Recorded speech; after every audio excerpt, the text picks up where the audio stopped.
Corona virus کی پہلی اطلاع دینے پر ڈاکٹر سماج دشمن قرار۔ کالم نگار Syed Sardar Ahmed Pirzada, the first blind journalist of Pakistan, APNS best Urdu column award holder, روزنامہ نئی بات، مورخہ 8 فروری 2020۔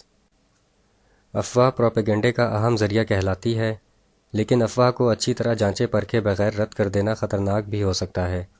اس کی تازہ مثال چین میں پھیلنے والے خطرناک کورونا وائرس کی پہل اطلاع دینے والے آنکھوں کے چینی ڈاکٹر کی دی جا سکتی ہے، جنہوں نے سب سے پہلے اس کورونا وائرس کی اطلاع اپنے میڈیکل سوشل گروپ پر دی، مگر انہیں سماج میں افراتفری پھیلانے والا مجرم فرد قرار دیا گیا۔ انہیں تھانے بلا کر تنبیہ کی گئی کہ وہ آئندہ ایسی سماج دشمن افواہیں نہ پھیلائیں۔ خطرناک کورونا وائرس کی سب سے پہلے اطلاع دینے والے چینی ڈاکٹر کا کیا انجام ہوا، ذیل میں مختصر حالات درج ہیں۔ BBC کے مطابق رواں برس جنوری کے آغاز پر چین ووہان میں حکام کو پہلی مرتبہ کورونا وائرس سے خبردار کرنے والے ڈاکٹر لی وین لیانگ اس نئے وائرس کے خلاف جنگ ہار گئے ہیں۔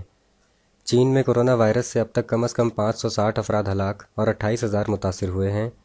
ڈاکٹر لی وین لیانگ ووہان کے مرکزی ہسپتال میں آنکھوں کے ڈاکٹر کے فرائض سر انجام دے رہے تھے، اور انہوں نے 30 دسمبر کو اپنے ساتھی ڈاکٹروں کو کورونا وائرس سے خبردار کیا تھا۔ اپنے ساتھی عملے سے یہ بات کرنے کے بعد مقامی پولیس ڈاکٹر لی کے پاس آئی اور انہیں تنبیہ کی کہ وہ کورونا وائرس کے پھیلنے سے متعلق باتیں کرنا بند کر دیں، مگر ایک ہی ماہ بعد فروری 2020 میں جب اس ڈاکٹر نے مقامی ہسپتال کے بستر پر لیٹ کر یہ کہانی سوشل میڈیا پر شیئر کی تو چین میں ان کا خیر مقدم ایک ہیرو کی طرح کیا گیا۔ سوشل میڈیا سائٹ پر انہوں نے اپنی کہانی یوں شروع کی تھی کہ تمام احباب کو خوش آمدید، میں لی وین لیانگ ہوں اور ووہان سینٹرل ہسپتال میں ماہر امراض چشم کے طور پر کام کر رہا ہوں۔ اس وقت تک 34 سالہ ڈاکٹر لی کے بقول وہ ایسے 7 مریضوں کو دیکھ چکے تھے، اور ان کا خیال تھا کہ ان مریضوں پر سارس جیسے کسی وائرس نے حملہ کیا ہے۔ یاد رہے کہ سارس وائرس کی عالمی وبا 2003 میں پھیلی تھی۔ انہوں نے 30 دسمبر کو اپنے ساتھی ڈاکٹروں کو ایک مشترکہ گروپ میں پیغام بھیجا تھا کہ جس میں انہوں نے ساتھیوں کو وائرس سے متعلق متنبہ کیا تھا اور مشورہ دیا تھا کہ وہ متاثرہ مریضوں کا علاج کرتے ہوئے حفاظتی دستانے اور کپڑے پہنیں تاکہ وائرس انہیں متاثر نہ کر سکے۔ اس پیغام کے 4 دن بعد انہیں پبلک سیکیورٹی بیورو کے دفتر میں طلب کیا گیا، جہاں انہیں ایک تحریر پر دستخط کرنے کو کہا گیا۔ اس خط میں ڈاکٹر لی پر الزام لگایا گیا تھا کہ وہ غلط قسم کے دعوے کر کے شدید نقص امن کے مرتکب ہوئے ہیں۔ اس خط میں مزید لکھا گیا تھا کہ ہم آپ کو متنبہ کرتے ہیں، اگر آپ نے اپنی ہٹ دھرمی اور ضد جاری رکھی اور اس غیر قانونی سرگرمی کو فروغ دیا تو آپ کو انصاف کے کٹہرے میں لایا جائے گا۔ کیا آپ کو سمجھ آئی ہے؟ اس خط کے نیچے ڈاکٹر لی سے دستخط لیے گئے اور ڈاکٹر لی نے لکھا، جی میں سمجھ گیا ہوں۔ ڈاکٹر لی ان 8 افراد میں سے ایک شخص تھے جنہیں افواہیں پھیلانے کے الزام میں تفتیش کا سامنا کرنا پڑا تھا۔ جنوری کے اواخر میں ڈاکٹر لی نے اس خط کی کاپی سماجی رابطے کی ویب سائٹ پر شائع کی اور بتایا کہ جب انہوں نے وائرس کے حوالے سے لوگوں کو متنبہ کرنے کی کوشش کی تو ان کے ساتھ کیا واقعہ پیش آیا تھا۔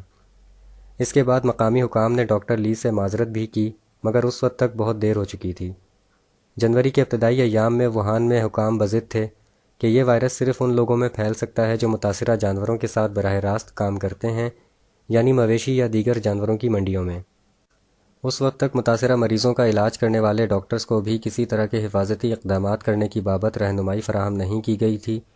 اس خط کو سائن کرنے کے 1 ہفتے بعد ڈاکٹر لی ہسپتال میں کالے موتیا کا شکار ایک خاتون کا علاج کر رہے تھے۔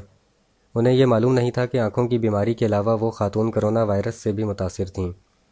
اپنی سوشل میڈیا کہانی میں ڈاکٹر لی نے بتایا کہ اس خاتون میں موجود وائرس سے متاثر ہونے کے چند دن بعد 10 جنوری کو انہیں کھانسی شروع ہوئی۔ ان کے والدین بھی بیمار پڑ گئے جنہیں ہسپتال لایا گیا۔ اس واقعے کے 10 روز بعد یعنی 20 جنوری کو چین نے باضابطہ طور پر نئے کورونا وائرس کے پھیلاؤ کا اعلان کرتے ہوئے ہنگامی صورتحال کے نفاذ کا اعلان کیا۔ ڈاکٹر لی کے بہت سے ٹیسٹ ہوئے مگر ابتدائی طور پر ان میں کورونا وائرس کی موجودگی کی تشخیص نہیں ہوئی۔ تاہم 30 جنوری کو ان میں وائرس کی موجودگی کی تشخیص ہو گئی تھی۔ اپنے جسم میں وائرس کی موجودگی کے حوالے سے کی گئی پوسٹ کے ساتھ انہوں نے ایک ایموجی بھی پوسٹ کی جس میں ایک کتا بنا ہے جس کی آنکھیں پیچھے کی جانب گھومی ہوئی ہیں اور زبان منہ سے باہر لٹک رہی ہے۔ اس پوسٹ کو ہزارہ لوگوں نے سراہا اور اس پر اپنی آراء کا اظہار اور ڈاکٹر لی کی سپورٹ میں پیغامات لکھے۔ دنیا کو خطرناک کورونا وائرس کی سب سے پہلے اطلاع دینے والے ڈاکٹر لی وین لیانگ، جو ایک مریضہ کے ذریعہ خود بھی کورونا وائرس کے حملے کا شکار ہو گئے تھے، بیماری سے صحتیاب نہ ہو سکے اور گزشتہ دن کورونا وائرس سے ہلاک ہو گئے۔ اس واقعے کو سامنے رکھ کر یہ تجزیہ کیا جا سکتا ہے کہ حکام کو افواہوں کو فوری رد کرنے کی بجائے ان کا سنجیدگی سے نوٹس لینا چاہیے اور مکمل تحقیق کے بعد ہی افواہ کے بارے میں رائے قائم کرنی چاہیے۔ شکریہ، دی اینڈ۔